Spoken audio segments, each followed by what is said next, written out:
Hi everybody, welcome very much to the Elite Classic 3 Open Qualifier number 1. We are here on the round of a lot, so hold on, let me check. But yeah, we have here in the color blue, playing as the Basi Dynasty is Lash, versus Jeando in the color pink, playing as the Byzantines. Thank you very much for being here. Your support is greatly appreciated. And we are currently in the round of 64, if I'm not mistaken, because this is indeed an open qualifier, so a lot of people signed up to try and qualify for the main event of the Elite Classic 3. And this tournament is being hosted by EGC TV, of course, and make sure to use the links down below to find EGC TV and Lash and Jeando both live on Twitch as well. So Byzantines versus Abbasid, interesting matchup. Good matchup here to start the series. And I believe this is a best of 3. So the player winning the first game will be very much ahead. And we are playing on Lipany, if I'm not mistaken, because we have these cliffs over there. So I think we are on Lipany. And Lash on the Abbasid should have a good time on Lipany, doing multiple town centers, going for the berries as well. Here the Byzantines, which have been nerfed/buffed, because now their cisterns always cost 125 stone, so they're slow, or their start is a bit slower than it was before. Pretty cool statue over there. Oh, but Jeando with the berries in the back could be a great place for the Grand Winery, and also all those deer are here together. So a wall over here, plus a wall over there, or even just a wall here, could secure a lot of deer and berries in the future. But then it will be a very big wall, hard to defend. The bigger the wall, the harder it is to defend. And Jeando is almost going to the feudal age, gathering a lot of stone in here. And I think Lash is better than Jeando, but Jeando is also a good player. So don't play Jeando out. I expect Lash to actually not qualify, but to get really, really close, and in a good day, in a surprising day, could qualify for sure. But we have players like Demo trying to qualify as well. And how many players will be? So I think 4 players will be qualified, or 4 or 8 players will be qualified today. But we have, for example, Lash, Starflark, SAS, MSNDK, Corvinus, Scarlet Devil, CSO, Core, Sorov, Kiliardi, Melmaika, Demu, G-Way, Gully, Numodan, Dragovan, Scatterbrained, Kat, Muhodo, Faye, Eliona, even Abel is here, Valdemar as well, Myriad. So Co-op is here too, so a lot of good players looking to qualify. There will be a qualifier in the day after of this first qualifier, so there will be more chances to qualify, and even the players that don't qualify for the main event will be qualified for the Silver League, which is a pretty cool event that we'll be casting and covering here on the channel as well. Grand Winery is the choice for Jeando,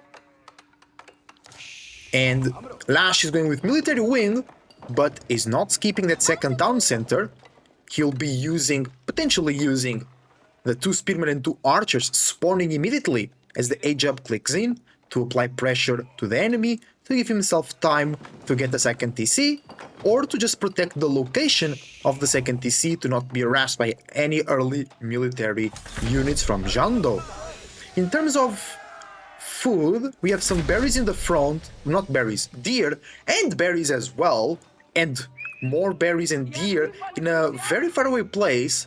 Yeah, Lash's spawn when it comes to food is really poor, because everything is to the front, while Jeando, even though it's a bit further away, it's kind of to the back, but it's kind of still exposed.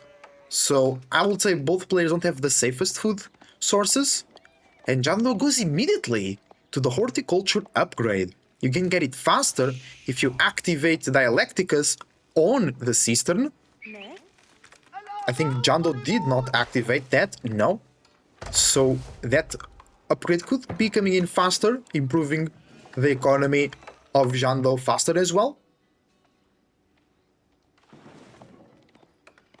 And fresh foodstuffs coming in from Lash. Second TC will be... I'm here, maybe here on the golden wood in the back. That could be a good option. Oh, that's one thing that Lash is better than Jeando. Jeando has 1 gold in the back. He's extending the systems all the way over here because he can get 2 golds and 1 berry. That's actually pretty nice, but also very far away. Lash goes second TC, close to the wood line. Now bringing the deer into his own base. So military wing was not used to harass, but is rather being used to provide some very good food-wise sustainability. On the side of Jeando is going into archers. Interesting build, is going archers Keshik.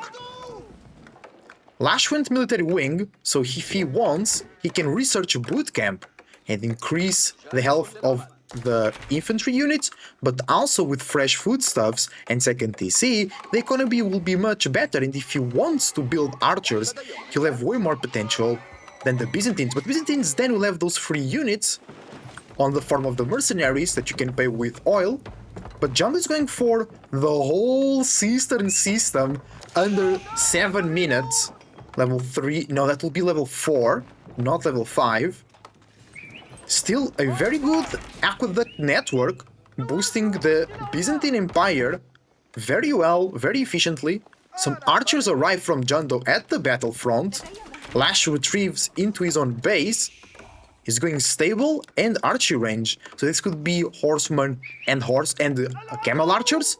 A old build from when Abbasid was quote-unquote broken. And they have even a bigger discount in the economy wing with the Fertile Crescent. But here, Lash went with the military wing. So the town center was not cheaper, the farms are not cheaper.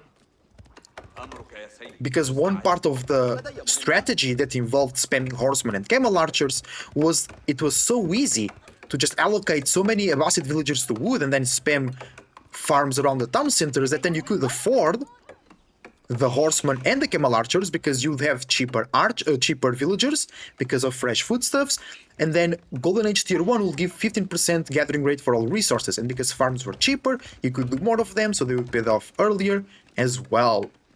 But Lash is going just horsemen and archers. I think his economy is not developed yet to a point where it can sustain heavy production of horsemen and camel archers. Double archer range could indicate a switch, because one of the problems of camel archer spam is the speed of which they are produced, which is 35 seconds versus one archer which is 15 seconds. So triple archer range coming for Lash. He'll be able to pump out units really quickly. One advantage for Byzantines is that they are now producing units faster, 80% faster. So an archer here only takes 8 seconds to produce. But only one archery range. While... oh no, it's a barracks. I thought it would be a triple archery range. So some spearmen to soak up damage. Jeando went archers and longbows. That's very interesting, we don't see that every day. Maybe the intention is to make some rams and then kill the villagers or the melee units that try to take down the Carossiphons. Indeed, siege engineering is coming through.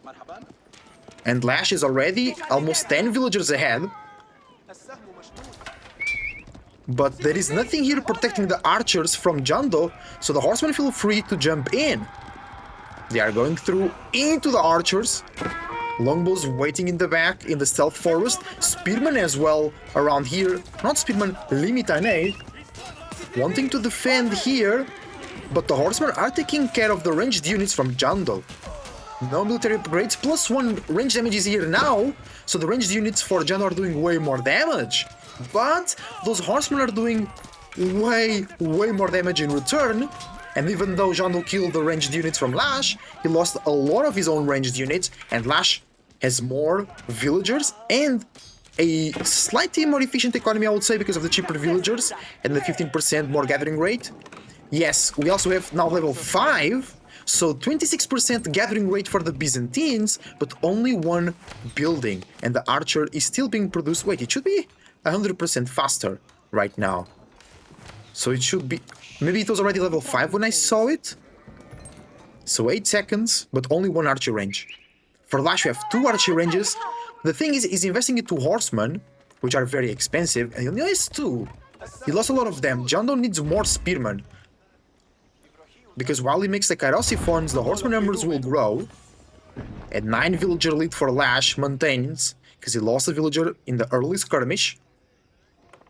Nice. I like what Jeando did with the aqueduct network, but perhaps it slowed his push timing a little bit, because he had to collect a lot of stone.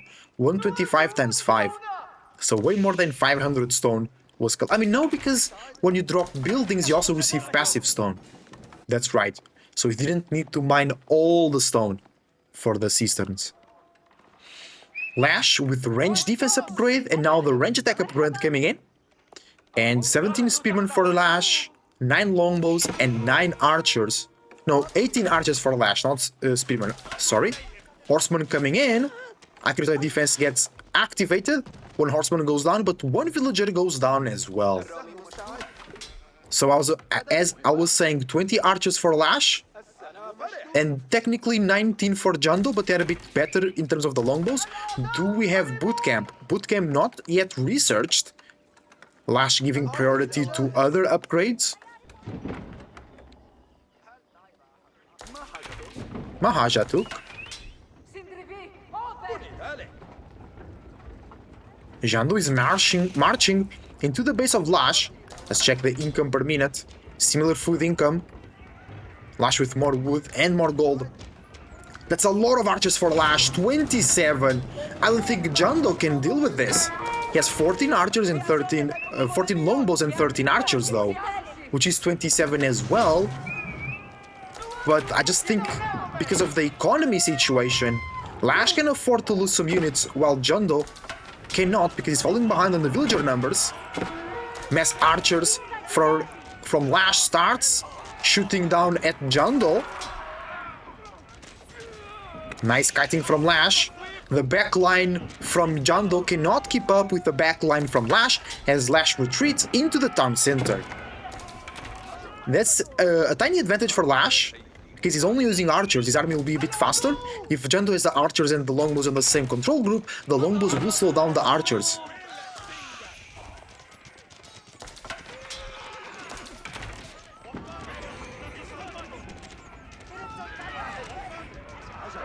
Oh, and Lash is going to the castle edge with the economical wing. Then he'll be able to get better value on their farms. Jeando is reinvesting into this fight.